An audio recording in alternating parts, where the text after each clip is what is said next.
یہ الگ بات ہے کہ فارم 45 آپ کے سامنے ہے میرے، میں نے سارے گوگل پہ سب جگہ ڈالا ہوا ہے، جس دوست کو چاہیے میں ابھی ایک کلک کروں گا سب کو پہنچ جائے گا، یا کوئی ایک گروپ ہو تو اس میں بتا دیں میں ان کو بھیج دوں، سارے آپس میں شیئر کر لیں۔ فارم 45 میرے ہیں 387، یعنی 387 پولنگ بوتھ تھے، سب کے سب فارم میرے پاس موجود ہیں۔ اچھا ایک بات اور ہے، صرف فارم میرے پاس نہیں ہے، یہ سب کو یہی فارم دیا جاتا ہے، اور اس کے اوپر دستخط کون کرتا ہے، اس کا ذرا فارم 45 کو میں آپ کو سمجھا دوں پبلک کو سمجھنے کے لیے۔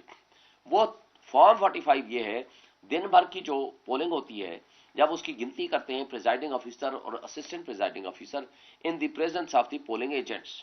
میرے کیس میں 34 امیدوار تھے، لیکن چونکہ مین کنٹیسٹ جو تھا 5-6 کے درمیان تھا، لہذا ہر جگہ پہ جو پولنگ ایجنٹس تھے 4 5 6 7 ضرور موجود تھے۔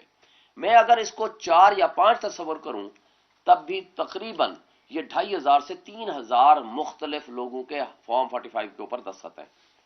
ایک پریزائڈنگ آفیسر، ہر ایک کا الگ، کیونکہ ہر پولنگ اسٹیشن کا الگ الگ ہے۔ نمبر 2 اسسٹنٹ پریزائڈنگ آفیسر، یہ تو 2 مسٹ ہیں۔ پھر 4 پولنگ ایجنٹس تو مسٹ تھے، یا 5 تھے یا 6 تھے کسی میں، میرا تھا، طارق فضل چودھری کا تھا پی ایم ایل این کا، اسی طرح مصطفیٰ نواز کھوکر تیسرے نمبر پہ آیا، اس کا ہر جگہ پہ موجود تھا۔ اس کے بعد ٹی ایل پی کا تھا، T L P Tehreek Labbaik Pakistan. اس کے بعد پیپلز پارٹی کا تھا ہر جگہ پہ، پیپلز پارٹی کا چونکہ نیر بخاری کا سگا بھائی یہاں سے الیکشن لڑ رہا تھا۔ پھر جماعت اسلامی کا آپ دیکھیں گے، جماعت اسلامی کا اتنا نیٹ ورک تھا، اس کا ہر جگہ پہ پولنگ اسٹیشن پہ ان کا پولنگ ایجنٹ موجود تھا۔ اس کے علاوہ جو انڈیپینڈنٹ تھے ان کے بھی تھے، کسی کے کم تھے کسی کے زیادہ تھے۔ فارم 45 وہ ہوتا ہے کہ جو سب کو ایک ہی دیا جاتا ہے، مجھے بھی وہی، دوسرے کو بھی وہی، تیسرے کو بھی، چوتھے کو بھی وہی، اور اس کے نتیجے میں وہ رزلٹ کمپائل ہوتا ہے۔ جب آگے آتا ہے تو ریٹرننگ افسر ان کو صرف جمع تفریق کرتا ہے کہ اس کے اتنے ہو گئے، اس کے اتنے ہو گئے، اس کے اتنے ہو گئے۔ اب 3000 بندوں کے دستخط کو ایک ریٹرننگ افسر صرف ایک دستخط سے اس کو وہ چینج کر دیتا ہے، اور وہ فراڈولنٹلی وہ اس کو اٹھا کر کے وہ کہتا ہے کہ جناب یہ تو ہو گیا ختم، یہ والے جو ہے ہم نے اس کو ایکسپٹ کر لیا۔ اچھا پھر کیا ہوتا ہے، میں جب جاتا ہوں ان کو بتاتا ہوں، خیر وہ الگ بات ہے کہ جو کچھ اس نے فراڈ کیا ساری چیزیں الگ طرف، میں چلا جاتا ہوں الیکشن کمیشن کے پاس۔ الیکشن کمیشن 11 تاریخ کو، اسی طرح میرے تینوں پولنگ اسٹیشن تینوں جو ہے اسلام آباد کے حلقے، لیکن میرے کیس میں تھوڑا سا ایڈیشنل فرق بھی ہے۔ الیکشن کمیشن کہتا ہے جی یہ سارا پروسیس آف کنسالیڈیشن جو ہے 48 فارم جمع کرنے سے منع کر دیا، ٹیلی فون کے ذریعے بھی، رائٹنگ کے آرڈر کے ذریعے۔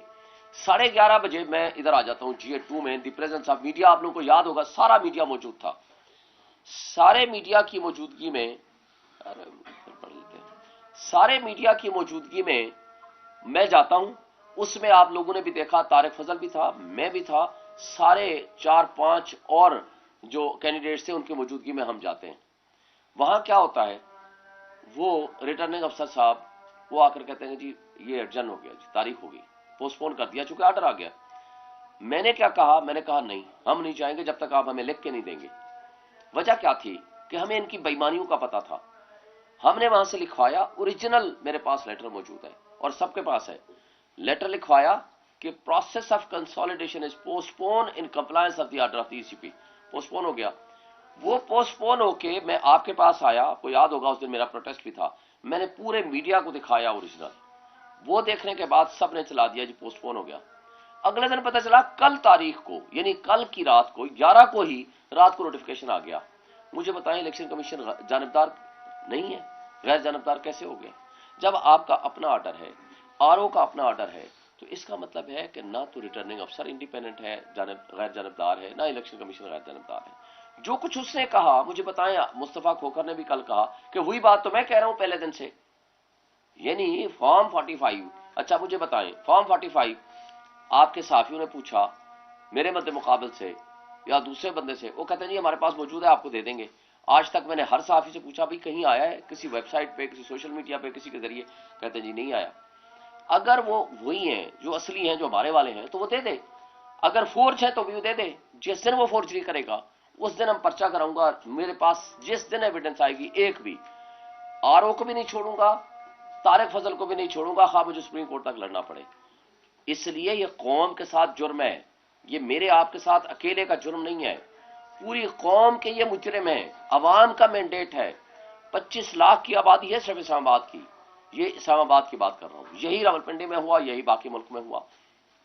اب چیف جسٹس آف پاکستان چونکہ بقول ان کے وہ سوشل میڈیا یا باقی چیزیں نہیں دیکھتے، تو میں نے ان کو خط لکھا ہے پرسوں اور 16 تاریخ کو، اور کل ان کو ریسیو ہو چکا ہے، اور آپ نے دیکھا ہے اس میں میں نے پوری تفصیل بیان کی ہے کہ میرے ساتھ کیا ہوا، اور اسی طرح تینوں حلقوں میں، اسی طرح پورے پاکستان میں ہو چکا ہے۔